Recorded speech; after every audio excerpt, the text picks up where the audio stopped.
전도서 8장 1절부터 마지막 절까지 이 말씀 가지고 함께 은혜를 나누고자 합니다.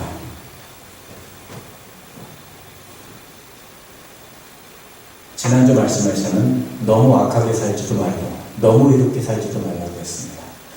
많이 악하게 사는 건 이해가 되는데 악하게 살지 말라는 것, 너무 이롭게 살지 말라는 것은 자기가 하나님에 대해서 다른 사람을 심판하기 때문입니다. 뿐만 아니라 그러한 사람이 되려고 그런 사람들에게 그런 평가를 받으려고 휘둘리지 말라고 했습니다. 그렇게 인정받으려면 사람들에게 잘 보이려고 하겠죠. 그래서 하나님의 평가에만 신경 쓰고 살라고 했습니다. 이러한 세상 사람들의 방법으로는 하나님께 가까이 나갈 수 없다고 했습니다. 세상 사람들이 말하는 것으로는 하나님의 지혜를 발견할 수 없다고 했습니다. 이제 오늘 말씀은 세상 사람들의 방법으로 하나님의 지혜를 발견할 수 있을까? 라고 질문한 것에 대한 답입니다. 그렇게 찾아보았지만 세상에서 하나님의 지혜의 길을 찾아볼 수가 없었다는 것입니다. 오늘 말씀 자세히 보면서 우리는 그러면 어떻게 하나님의 지혜를 발견하고 그 지혜를 따라 겸손히 순종하면서 영적인 기쁨을 누리며 살지 알아보도록 하겠습니다. 1절부터 9절에 보면 세상에서는 지혜의 길을 찾을 수 없다라는 내용이 나옵니다. 전도자는 세상 사람들의 말에서 혹시 뭔가 찾을까 하고 샅샅이 뒤져보았지만 모두가 사악한 덫과 그물 뿐이었다라고 했습니다. 이러한 악한 자들의 덫과 그물 속에서 어떻게 지혜로운 사람을 분별하는지를 말하고 있습니다. 먼저 1절에서는 어떤 사람이 지혜 있는 사람인가? 라고 묻습니다. 원어는 이런 뜻입니다. 누가 지혜 있는 자와 같은가? 지혜 있는 자가 누굽니까? 하나님뿐입니다. 그러면 누가 하나님과 비슷한가? 누가 하나님의 지혜를 가졌는가? 닮았는가? 이런 뜻입니다. 생략되어 있는 답은 아무도 없다라는 것입니다. 또 이어지는 질문은 사물의 이치를 아는 사람이 누구인가? 라는 것입니다. 사물의 이치란 7장 23절에 나온 이 모든 것입니다. 이 모든 것은 세상 사람들의 말로는 아무도 알지 못했던 것입니다. 이러한 모든 것을 올바르게 해석하는 사람이 누구인가 하는 것입니다. 앞에서는 아무도 없다라고 했는데 이번에는 답을 줍니다. 근데 이 답은 사람이 아닙니다. 그 답은 지혜는 사람의 얼굴을 밝게 하고 굳은 표정을 바꾸어 준다라고 했습니다. 하나님의 지혜만이 이 모든 것을 올바르게 해석하게 해준다는 것입니다. 얼굴을 밝게 한다는 말은 근심에 찬 사람이 기쁨이 가득 차게 해준다는 말입니다. 세상 근심에 가득 찬 사람의 얼굴이 어떤 얼굴일까 상상이 되죠. 그런데 그 사람에게 지혜의 말씀이 바로 기쁨이 가득 차게 한다는 겁니다. 우리가 살아갈 때 기쁜 일이 있느냐 없느냐에 따라서 기쁨이 가득 차지 않습니다. 좋은 일이 있으면 그때 야 하고 소리는 치겠지만 그 기쁨이 오래가지 못합니다. 그러나 근심이 있어도 힘든 일이 있어도 사람들 보기에는 정말로 불쌍하게 보여도 진정한 기쁨에 가득 찬 삶을 살 수 있는 사람도 있다는 것입니다. 또 굳은 표정을 바꾸어준다는 말은 원어에서는 강한 얼굴입니다. 이게 무슨 소리냐면요, 사자가 이맛살을 찌그리고 으르렁거리는 모습이 바로 강한 얼굴입니다. 또 엄청난 힘을 가진 전사가 골리앗 같은 사람이겠죠. 무기를 들고 온 얼굴에 인상을 쓰면서 소리를 지르면서 아무나 덤벼라고 외치는 것이 바로 이 강한 얼굴입니다. 오늘날도 권력을 갖게 되면 바로 약한 사람들에게 이렇게 권력을 드러내며 권세를 드러내며 강한 얼굴을 하게 마련입니다. 힘 있는 자가 그 얼굴에 힘을 드러내는 것이 바로 강한 얼굴입니다. 그러나 하나님의 지혜는 이러한 강한 얼굴을 바꾸어 준다는 것입니다. 이는 강한 자가 강함을 드러내지 않고 반대로 약한 자의 모습으로 온유함을 드러낸다는 것입니다. 누가 온유한 거냐면요, 약하면서 약한 척하면 그것은 온유한 것이 아닙니다. 힘없는 거죠. 그런데 강한 사람이 온유한 얼굴을 하면 그것이 진짜 온유한 겁니다. 누가 그랬습니까? 강하신 우리 예수님.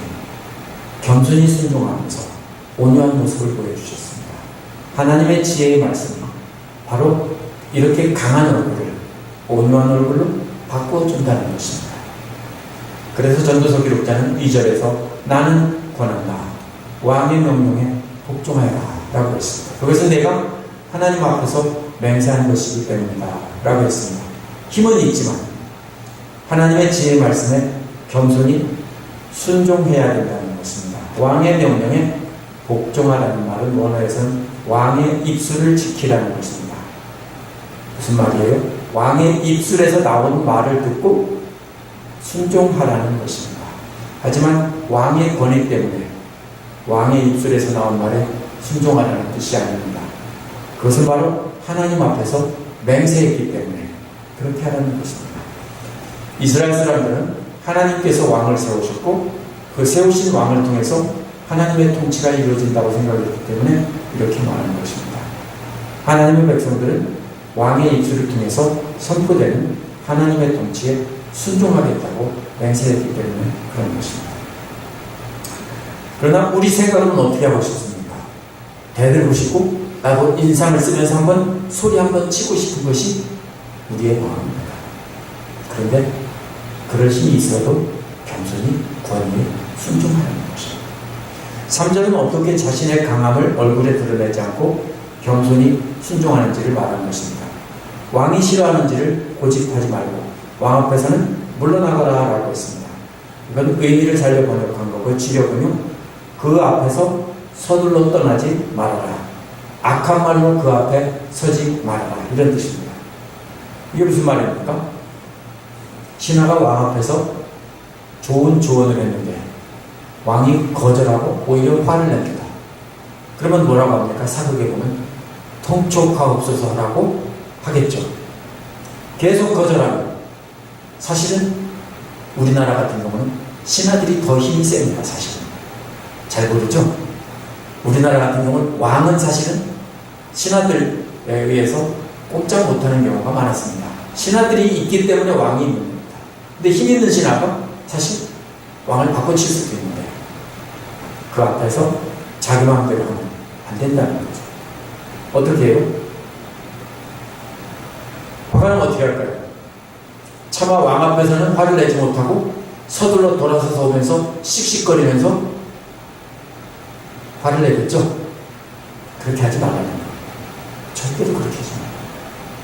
직장에서 직장 상사나 주인에게 아무리 화가 나도요, 절대로 인상 쓰고 돌아서서 씩씩거리고 동네 강아지 발로 차고 이렇게 하지 말아요. 원어에서는 왜냐하면이라는 말로 이어집니다. 왜냐하면 왕은 자기 마음대로 할 수 있는 사람이기 때문이다 라고 했습니다. 왕은 자기가 원하는 대로 할 수 있는 권한을 가졌다라는 것입니다. 그러니 왕 앞에서 왕과 논쟁을 하고 분노를 왕 앞에서 표시하지 말라는 것입니다. 4절은 왕의 말이 곧 최고의 법인데 감히 누가 그에게 그렇게 하십니까? 라고 말할 수 있겠는가? 라는 것입니다. 하나님께서 하나님의 백성을 세우도록 다스리도록 세운 사람이 이스라엘의 왕입니다. 하나님께서 세운 왕에게 따지고 대드는 것은 결국 자신이 하나님보다 더 많이 알고 더 옳다라는 교만입니다. 5절은 그러므로 왕의 명령을 지키는 이는 안전하다라고 했습니다. 하나님의 지혜를 따라 사는 사람은 언제나 언제 어떻게 그 일을 해야 되는지 안다라고 했습니다. 왕의 명령을 지키면 왕이 크게 화가 나서 저놈을 당장 하옥하라라는 말을 듣지 않게 되는 겁니다. 그리고 지혜 있는 사람의 심장은 적절한 때와 절차를 안다고 했습니다. 그런 사람들은 하나님께서 세우신 왕 앞에 겸손히 숙이고 엎드렸다가 기회가 되면 왕이 기분 좋을 때 듣기 좋은 소리로 조용히 해서 말을 하고 왕한테 자기 뜻을 전할 줄 안다는 것입니다. 그렇게 해야 된다는 것입니다. 왕이 화가 났을 때 같이 부딪히면 안 되는 거죠. 지혜롭지 못한 겁니다. 6절도 원어에서는 왜냐하면이라는 말로 했습니다. 왜 그렇게 올바른 때와 절차를 따라 말을 해야 하는가 하면 모든 일에는 알맞은 때와 방법이 있기 때문이라는 겁니다. 이러한 때와 방법은 하나님만이 아신다는 겁니다. 따라서 하나님께서 주시는 지혜로 하나님의 때에 따라 하나님의 방법으로 말하면 된다는 것입니다. 원어에서 이어지는 말은 비록 우리가 장래일을 몰라 크게 고통을 당한다 해도입니다. 엄청난 고통의 무게가 우리 앞에 있다 해도 인내하며 우리의 방법대로 해결하려고 하지 말고 하나님의 방법대로 해결하려고 합니다. 근데 우리는 어떻게 하고 싶어요? 당장 내가 하고 싶은 대로 하고 싶죠. 근데 여기에서는 참고 고통을 당하더라도 하나님께서 가르쳐 주시는 말씀대로 참고 나중에 지혜롭게 하라는 것입니다. 7절도 원어에서 왜냐하면이라는 말을 시작합니다. 왜 그렇게 엄청난 고통의 무게가 그 앞에 있더라도 하나님의 때와 방법을 기다려야 하냐 하면 이런 뜻입니다. 그 이유는 무슨 일이 일어날지 아무도 모른다는 것입니다. 하나님만이 아신다는 겁니다. 또 앞으로 일어날 일을 말해줄 사람이 누구냐는 겁니다. 역시 세상 사람 중에는 아무도 없다는 것입니다. 무슨 일이 일어날지 아는 분은 오직 하나님이라는 겁니다. 우리가 생각할 때 우리는 내게 이것이 나쁜 일이라고 생각하는데 나중에 지나고 보면 그것은 좋은 일입니다. 우리가 생각할 때 와, 참 하나님이 내게 축복해 주셨다, 놀라운 좋은 일이 생겼다 하지만 나중에 보면 그것은 재앙이고 벌일 수 있습니다. 그런 경험 있으시죠? 바로 그런 것입니다. 그러므로 우리는 모른다는 겁니다. 우리에게 일어난 어떤 일이 좋은 일이고 나쁜 일인지 어떤 일이 일어날지 우리는 알 수 없다는 겁니다. 그러니까 우리는 어떻게 합니까? 우리의 생각 따라 하지 말고 하나님께서 주시는 말씀대로 그대로 순종하는 겁니다. 8절은 사람의 무능함과 짝을 이루는 사람의 무능함을 짝을 이루는 대꾸로 말하는 것입니다. 짝을 이루는 앞부분은 비유이고 뒤에는 피할 수 없는 사실입니다. 먼저 바람을 다스려 그치게 할 수 있는 사람은 아무도 없듯이 이건 비유입니다. 그 다음에 나온 것이 뭐예요? 자기 죽을 날을 피하거나 연기할 수 있는 사람은 아무도 없다. 바람을 멈추게 하는 것과 자기가 죽는 날을 피하는 것이 무슨 관계가 있어요? 말이 안 되는 것 같죠? 원어에서 루아, 바람이라는 말은요, 성령이라는 말과 똑같은 말이에요. 성령이라는 말이 곧 바람이라는 뜻이에요. 그러니까 바람을 멈추게 할 수 있는 권한이 있어요? 없어요. 바람이 멈추면 멈추는 거죠. 마찬가지로 바람처럼 이 땅에 잠시 흘러 지나가는 것이 바로 우리 영이라는 거예요. 우리 영도 바람이에요. 잠깐 흘러 지나가는데 이 세상에서 떠날 때가 가까이 왔을 때 멈추게 할 수 있는 사람은 아무도 없다고요. 그때 멈추게 하고 싶죠. 아, 이제 이 바람이 여기서 멈추면 좋겠다. 지금까지 잘 달려왔는데. 안 된다고요. 그냥 바람은 계속 불어서 간다고요. 그래서 바람을 다스릴 수 없는 것처럼 죽음도 그렇게 멈추게 할 수 없다. 이거는 히브리어를 모르면 전혀 이해가 안 되는 말입니다. 이와 짝을 이루는 대꾸도요, 똑같은 내용인데 반복해서 말한 겁니다. 역시 비유와 피할 수 없는 사실을 되어 있습니다. 전쟁이 일어나면 벗어날 사람이 아무도 없듯이라고 했습니다. 이건 비유입니다. 전쟁이 일어나면 군사로 소집됩니다. 그럼 전쟁터에 일단 한번 끌려가면은 전쟁이 끝날 때까지 왕이 집으로 돌아갈 때까지는 아무도 돌아갈 수 없습니다. 탈영하면 어떻게 돼요? 죽어요, 잡혀요. 그죠? 그리고 돌아가서도 살 수가 없어요. 그 나라를 떠나기 전에. 왜? 저는 탈영병이야. 나라의 배신자야. 그러면 전쟁이 끝나고 나면 큰 벌을 받을 것이기 때문에 도망갈 수 없어요. 아무도 피할 수 없다. 이 비유는요, 악은 행악자를 도와주지 않는다는 말을 설명하는 거예요. 악도 악한 일을 행하는 자들을 군사로 소집하듯이 소집해서 자기의 전쟁터로 끌고 나간다는 거예요. 죽음을 피할 수 없는 것처럼 악에게 소집돼서 악의 군사 노릇을 하는 사람도 악에서 벗어날 수 없다는 거예요. 전쟁터에 끌려간 군인처럼 악에게 포로가 돼서 끌려간 사람도요, 그 소나기에서 벗어날 수 없다는 거예요. 뭘로요? 세상의 지혜로는 벗어날 길이 없다는 거예요. 하나님의 뜻을 거스리고 불평하면서 악의 졸병 노릇을 하면 벗어날 수 없다는 거예요. 앞에서 뭐라고 했어요? 하나님께서 하시는 일을 왜 이렇게 하시냐고, 왜 내게 이렇게 나쁜 일을 주시고 저 나쁜 놈한테는 저렇게 좋은 일을 주시냐고 따지고 불평할 수 있죠. 대들 수 있죠. 근데 그렇게 하면 누구의 졸병 노릇하는 거냐면요, 악의 졸병 노릇해서 악의 포로로 전쟁터에 끌려간다고요. 그래서 악을 위해서 싸운다고요. 근데 그 악의 손아래에서 벗어날 수가 없다라는 뜻이에요. 죽음을 멈추게 할 수 없는 것처럼 우리가 악의 포로가 되면 역시 벗어날 수 없다는 거예요. 인간의 지혜로는 벗어날 수 없어요. 하나님의 지혜로만 벗어날 수 있다는 거예요. 9절은 지금까지의 결론입니다. 나는 이 세상에서 벌어지는 모든 일을 살펴보다가 이 세상에는 권력을 쥔 사람이 따로 있고 그들에게 고통받는 사람이 따로 있음을 알았다라고 했습니다. 하나님의 지혜를 알지 못하는 인간들이 세상에서 하는 일을 보니까 세상에서 힘을 가진 자가 다른 사람에게 고통을 주고 있다라는 것입니다. 무슨 뜻입니까? 세상 사람들은 모두가 다 자기보다 약한 사람을 억압하고 괴롭힐 뿐이라는 거예요. 왜 안 괴롭혀요? 힘이 없으니까 안 괴롭혀요. 우리도 힘 있으면 어떻게 할지 몰라요.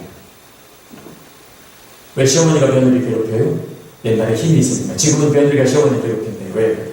시어머니가 힘이 없어요.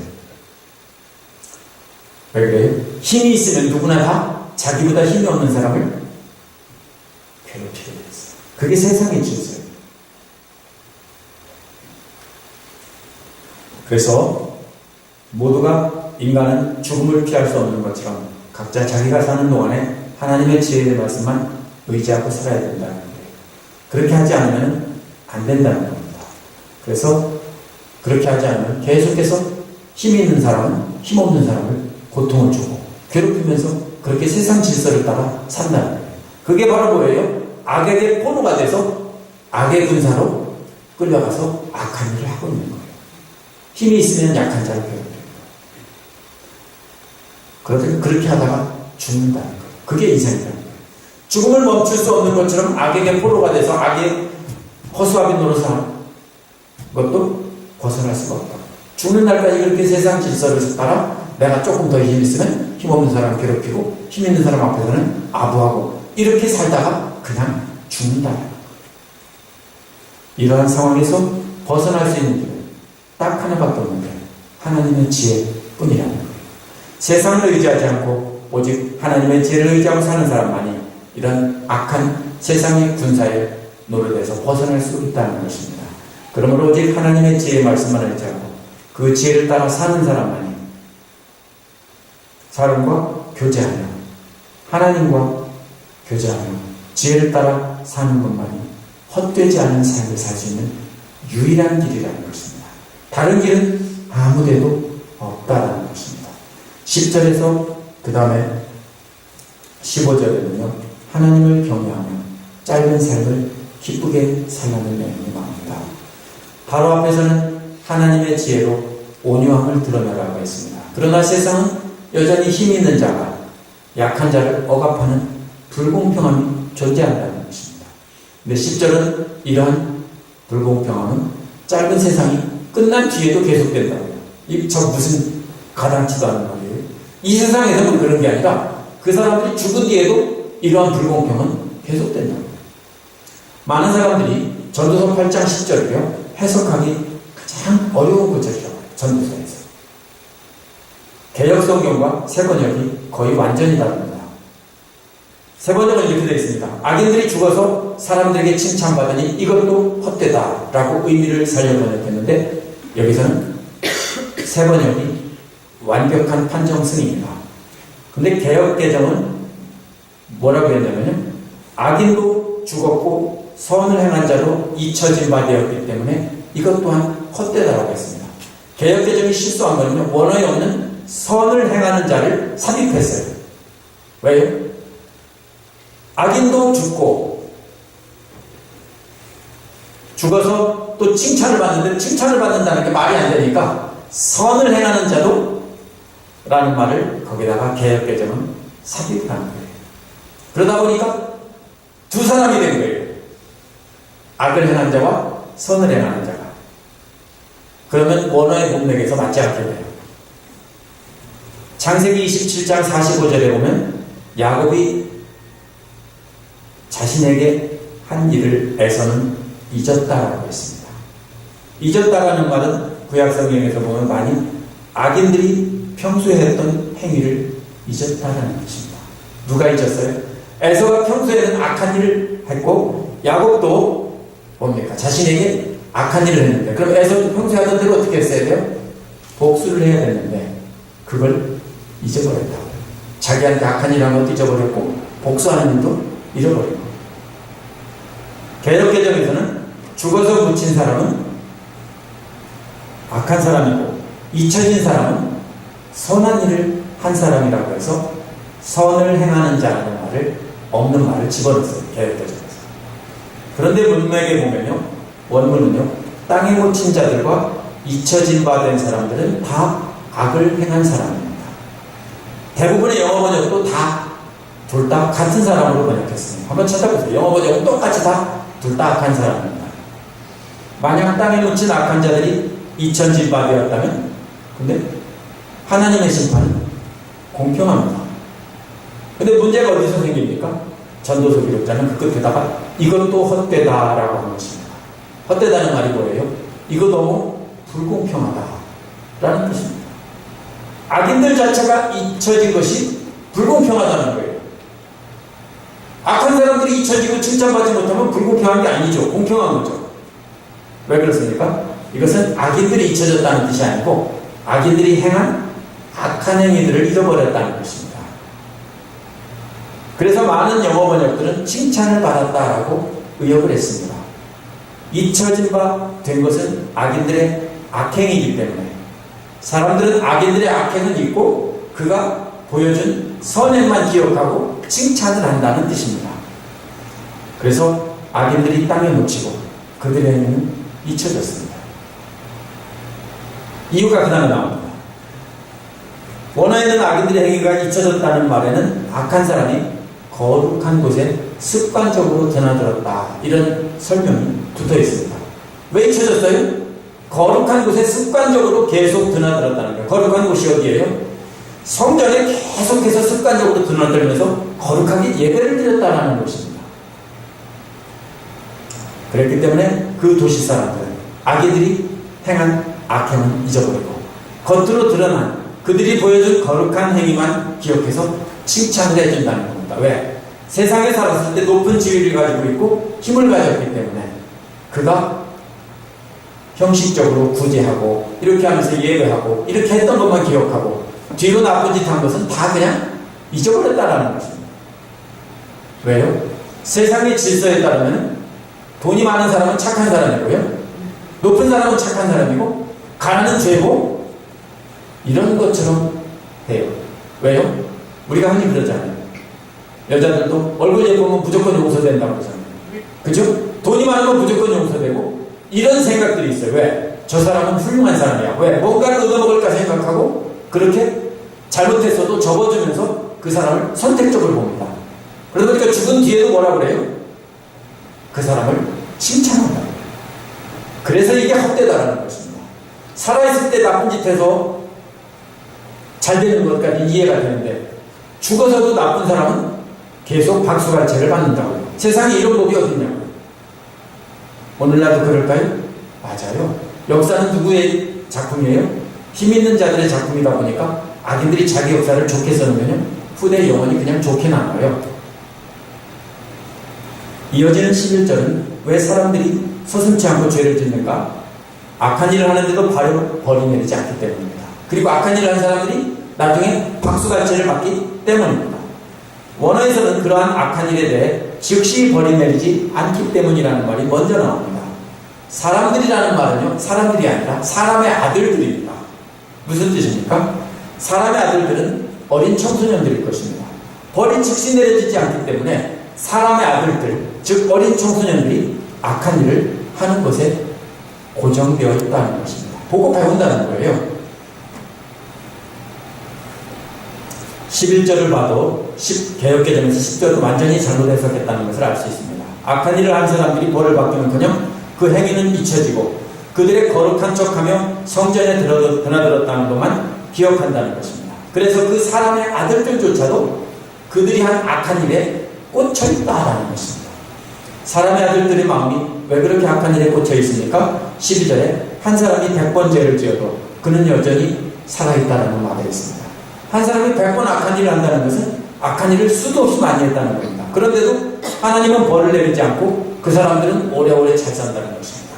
세상 사람들은 그래서 그런 사람 보고 뭐라고 합니까? 능력 있다라고 그러죠. 그죠? 수단 방법 안 가리고 악한 일을 하면서 자기가 높은 자리에 올라가고 돈을 많이 벌고 이렇게 하면 그 다음에 뭐라고 그래요? 성공의 비결을 안다. 능력 있다 그럽니다. 세상 사람들이. 그러니까 어린아이들이 뭐를 배워요? 그게 잘하는 건 줄 알고 그걸 보고 배운다는 것입니다. 그런데도 하나님은 그런 사람들에게 벌을 내리지 않는다는 겁니다. 그래서 그런 사람들이 오래오래 사니까 애들까지 다 보고 배우는 거 아니냐 이런 소리입니다. 그럼에도 불구하고 잠언 기록자가 알고 있는 사실은 하나님을 두려워하는 사람들은 모든 일이 잘 된다는 것입니다. 왜냐하면 그들은 하나님 앞에서 두려워하기 때문입니다. 새 번역은 경건하게 산다는 말과 두려워하는 사람이라는 말을 다른 말로 번역했는데 똑같은 말이에요. 둘 다 두려워하는 사람은 이런 말입니다. 하나님을 두려워하는 사람은 하나님 앞에서 두려워하며 사는 사람입니다. 그런 사람은 모든 일이 잘 된다는 것을 자신이 알고 있다는 겁니다. 이것은 이 사람이 알고 있는 성경에 나오는 원칙이에요. 그런데 13절은 반대로 악한 자는 하나님을 두려워하지 않으니 그가 하는 일은 잘 될 리가 없으며 사는 날 동안 사는 날이 그림자 같고 한창 나이에 죽고 말 것이다 라고 한다고 했습니다. 악한 자가 하는 일이 잘 되지 않고 그의 날도 그림자같이 같아서 길게 연장되지 않는다는 겁니다. 한창 나이에 죽는다는 게 아니에요. 그림자같이 길게 연장되지 않는다는 겁니다. 무슨 말입니까? 아까 인생이 바람처럼 흘러간다고 했는데 여기서는 저녁에 그림자가 얼마나 빨리 지나갑니까? 저물 때. 그죠? 금방 많이 가죠. 그것처럼 그림자처럼 금방 지나가고 그것이 그 시간이 연장되지 않는다는 뜻입니다. 즉 그래서 이것은 악인이 빨리 죽는다는 뜻은 아니에요. 악인이 잘 되고 오래 산다고 생각하지만 하나님 앞에서는 지나가는 그림자와도 같다라는 뜻입니다. 그것이 인생이라는 겁니다. 그걸 자기가 안다는 겁니다. 그런데 14절에서 또 반전이 이루어집니다. 자기가 그렇게 알고 있는데도 이 세상에서는 헛된 일이 계속 벌어지고 있다는 겁니다. 헛되다는 말이 14절 맨 끝에도 나오기 때문에 14절 앞과 끝에 있는 내용은 진짜 헛되다는 겁니다. 전도서 기록자가 알고 있는 사실과 다르게 진짜 헛된 일이 진행된다는 겁니다. 무엇입니까? 악한 사람이 받아야 할 벌을 의인이 받는가 하면 의인이 받아야 할 보상을 악인이 받는다는 겁니다. 이거는 정말로 말이 안 된다는 겁니다. 전도서 기록자는 자신이 알고 있는 하나님 말씀과는 정반대의 지금도 벌어지고 있다는 겁니다. 이건 정말로 말이 안 된다는 겁니다. 그렇다면 어떻게 할 것입니까? 따져야죠. 하나님 앞에서 따져야죠. 하나님께 불공평하다고 따질 겁니까? 그럴 수 없다는 것입니다. 피조물인 인간들이 하나님 하시는 일에 대해서 따질 수 없다는 것입니다. 그러면 뭐라고 말할까요? 전도서 기록자는 나는 생을 즐기라고 권하고 싶다. 사람이 먹고 마시고 즐기는 것보다 더 좋은 것은 이 세상에 없기 때문이다 라고 했습니다. 무슨 뜻입니까? 살아가면서 마음껏 쾌락을 즐기라는 뜻이 아닙니다. 날마다 기뻐하며 살라는 것이죠. 적은 것을 먹고 마시면서도 고통 중에 있지만 하나님을 바라보고 그날그날 기뻐하며 살라는 것입니다. 먹는 것과 마시는 것은 평범한 일상생활입니다. 하나님께서 하시는 일을 인간이 알 수 없다는 겁니다. 할 수 있는 것도 아무것도 없다는 겁니다. 그러면 왜 근데 이거는 옳고 이것은 그러다고 해요? 자기들이 하나님에 대해서 교만해졌기 때문에. 그렇지 않으면 하나님이 뭘 하시든 우리가 왜 따져요? 근데 우리가 하나님이 됐기 때문에 하나님 이거 불공평하잖아요 라고 따진다는 겁니다. 그런데 그렇게 하지 말라는 겁니다. 하나님께서 하시는 일을 지켜보면서 그날그날 만족하며 살라는 겁니다. 더 이상 하나님 놀이하면서 남을 정죄하지 말고 대신에 사람이 살아있는 날 동안 날마다 평범한 일상이지만 그날그날 기쁘게 살아가는 겁니다. 그것이 최고라는 것입니다. 이어서 그래야 세상에서 일하면서 하나님께서 허락받은 한평생 사는 동안 언제나 기쁨이 사람과 함께 있을 것이다 라고 했습니다. 하나님께서 허락하신 짧은 한평생 동안 항상 기뻐할 수 있다는 그 비결이 뭐예요? 좋은 일이 있어서 기쁜 게 아닙니다. 하나님께 맡기고 보니까 이 일이 지나가면 하나님께서 더 좋은 일을 주시겠지라는 기대를 갖고 있기 때문에, 또 다른 사람에 대해서 하나님 하시는 일을 내가 뺏어서 평가하지 않기 때문에 스트레스 받지 않는 겁니다. 항상 문제가 어디서 옵니까? 내가 기준이 돼서 남을 평가하기 때문입니다. 남과 비교하지 않으면 슬플 일이 없어요. 그렇죠?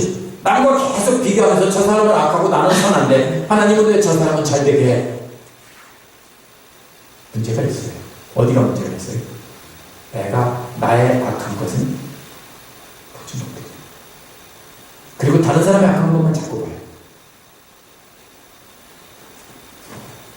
그래서 뭐라고 말하겠습니까? 그래야 이 세상에서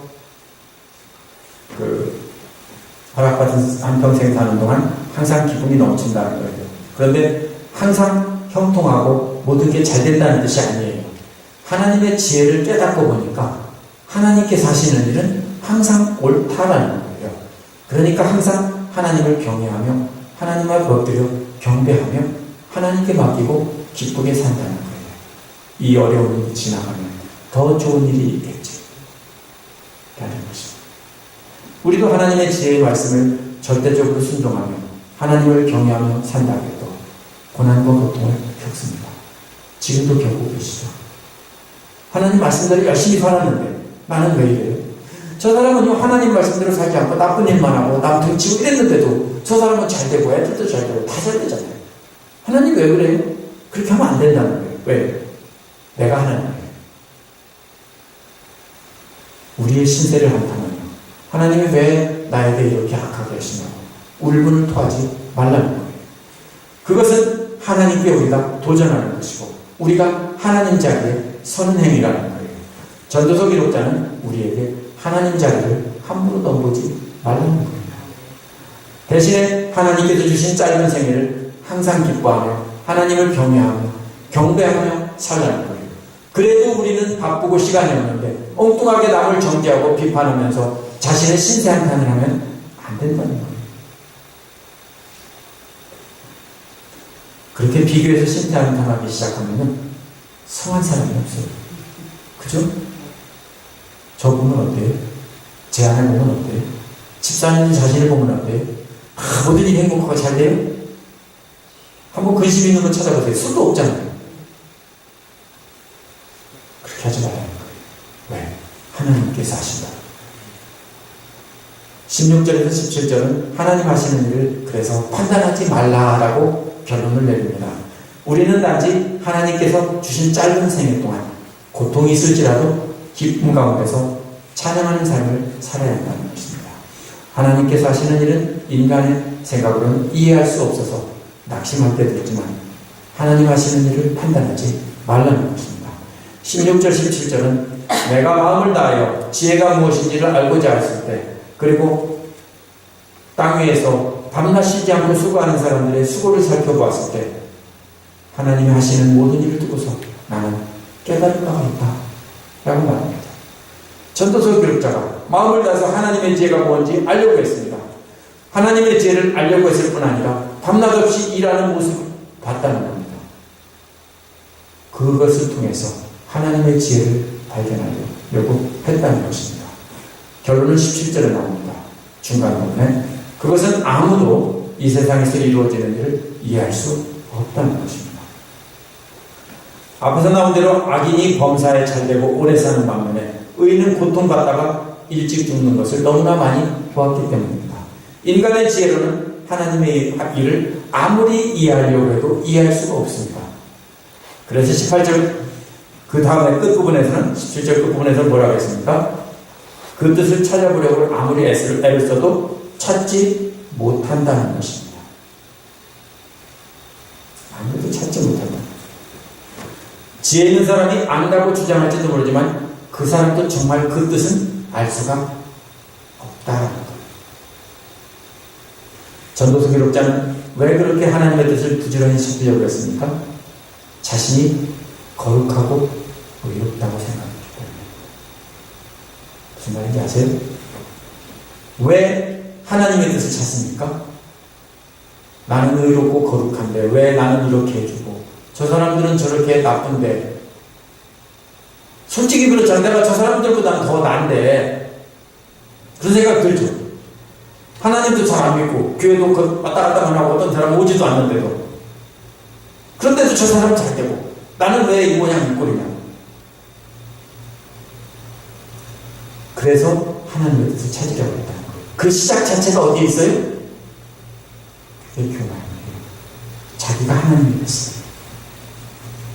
자기는 합당한 대우를 받아야 된다는 거예요. 하나님으로부터. 그런데 자신뿐 아니라 세상 많은 사람을 살펴보니까 악인들은 부귀영화를 느끼고 의인들은 고통 속에서 짧게 살다 죽어가는 모습을 너무 많이 해봤다는 거예요. 아무리 생각해도 하나님은 공정하지 못하다는 거예요. 이게 바로 뭐냐면요, 영적인 교만이에요. 자신이 하나님 말씀을 따라 살고는, 열심히 살고는 자신이 잘했으니까 하나님은 나에게 복을 주셔야 맞아요. 근데 자기 가지고 얘기할 수 없으니까 자꾸 누구 가지고 얘기해요? 남 가지고 얘기해요. 그죠? 선생님한테 상 달라고 할 때 어떻게 해요? 칭찬해달라고 하면 자기를 칭찬하지 않고 자기와 함께 일한 수고하는 들, 하나님 쟤들, 선생님 쟤들 상 줘야 되지 않아? 이렇게 말하지 않아요. 그럼 그 얘기는 뭐예요? 나도 칭찬해달라 이 소리예요. 맞죠? 사람들이 존경하고 칭찬하고 하는 것이 다 평가하는 것이 어디서 나옵니까? 교만에서 나옵니다. 그래서 하나님 머리 꼭대기에 앉아서 하나님 왜 이렇게 하지 않고 이렇게 해요? 따지는 태도입니다. 정말로 심각한 영적인 교만입니다. 우리는 하나님 하시는 일을 알 수 없습니다. 이제 다시는 예수 잘 믿으면 이 세상에서 영적으로 잘 되고 육신이 건강하고 물질적으로 풍성한 복을 받는다고 이렇게 말하면 안 됩니다. 그러면요, 정말로 불쌍하게 사는 사람은 어떻게 돼요? 우리가 더 불쌍하게 만드는 것입니다. 그것은 분명히 사람들을 불러모으려고 거짓말하는 것입니다. 성공한 사람 불러모아서 존경받고 부귀영화를 누리려는 사기에 불과합니다. 우리는 하나님 하시는 일을 알 수 없습니다. 우리는 단지 하나님의 지혜의 말씀 따라 순종하면서 감사하며 기뻐하는 삶을 살아야 됩니다. 그래서 빌립보서 4장 4절에서 항상 기뻐하라는 것도 좋은 일이 생길 때 기뻐하라는 게 아니라 정말 힘든 일이 생기고 그래도 하나님의 지혜를 따라 살면서 은혜를 따라 살면서 감사하라는 것입니다. 어떻게 하나님의 지혜를 발견할 수 있습니까? 세상에서 얻은 지식으로는 하나님의 지혜를 발견할 수 없습니다. 우리가 사는 세상을 아무리 보아도 악인들은 모든 일이 형통하고 반대로 의인들은 고통 가운데 살아가고 있습니다. 그래서 어떤 이들은 하나님이 계시지 않는다고 합니다. 어떤 이들은 하나님은 계시지만 인간의 하는 일에 간섭하지 않는다라고 합니다. 문제가 하나님께 있습니까? 아닙니다. 인간들이 어리석은 머리로 하나님이 하신 일을 판단하기 때문입니다. 영적으로 교만해져서 하나님 놀이를 하기 때문입니다. 하나님 하시는 일을 함부로 평가하고 불공평하다고 하는 것입니다. 오늘날 우리도 악한 자들에게 고통을 당할 때가 많이 있습니다. 정말로 불공평하다고 할지도 모릅니다. 그러나 그 고통 속에서 우리는 하나님의 뜻을 찾아야 합니다. 하나님의 뜻에 따라 온유하고 겸손하게 잠잠히 하나님을 보면서 살아야 됩니다. 그래서 앞에서 뭐가 나왔습니까? 왕 앞에 대들지 말라고 한 이유가 바로 뭐냐면 그 소리예요. 왕 앞에 대들지 않고 온유하게 참고서 물러나면 하나님 앞에서도 그러겠죠. 우리는 하나님 하시는 일을 알지 못합니다. 어떤 노력으로도 알 수 없습니다. 하나님께서 허락하신 이 짧은 인생을 살면서 말씀을 통해 지혜를 따라 순종하는 삶을 살아야 합니다. 잘 이해가 안 돼도 항상 내 뜻보다는 하나님의 뜻이 옳다라고 해야 됩니다. 그것이 바람과 같이 스쳐 지나가는 인생에서 항상 기뻐하고 항상 하나님만 경배하며 사는 삶입니다. 기도하겠습니다.